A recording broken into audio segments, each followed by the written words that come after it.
जयंत पाटलांवर टीका करताना गोपीचंद पडळकरांची जीभ पुन्हा घसरली।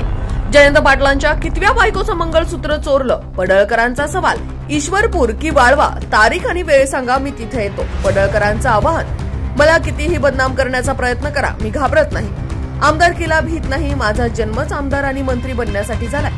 आणखी काय म्हणालेत आमदार गोपीचंद पडळकर, पाहूयात। बरीच लोक माझ्या विरोधामध्ये भूमिका घेत आहेत।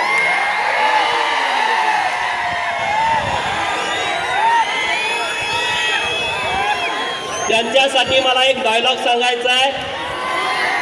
अरे बड़ी से बड़ी हस्ती मिट गई मुझे झुकाने में बेटा। अरे बड़ी से बड़ी हस्ती मिट गई मुझे झुकाने में बेटा।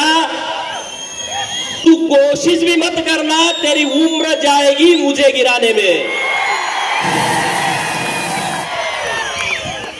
अरे तुम्ही सगळेजण गोपीचंदला टार्गेट करताय। गोपीचंदला टार्गेट करण्याचं कारण काय आहे?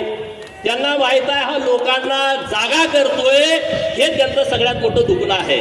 त्याचं म्हणणं की लोकांना सगळं समजून सांगते आणि लोक आम्हाला नमस्कार करायची बंद करते।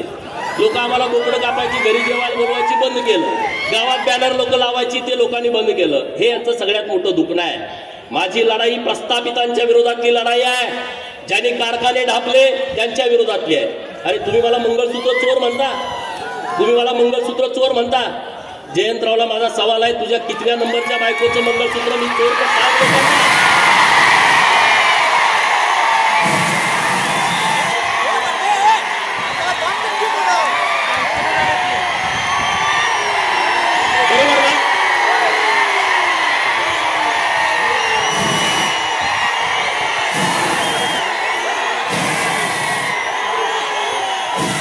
तुम्ही या जिल्ह्याची परिस्थिती बघा।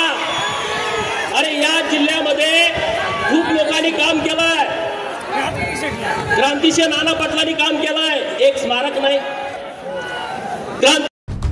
ब्युरो रिपोर्ट, जनता आवाज न्यूज।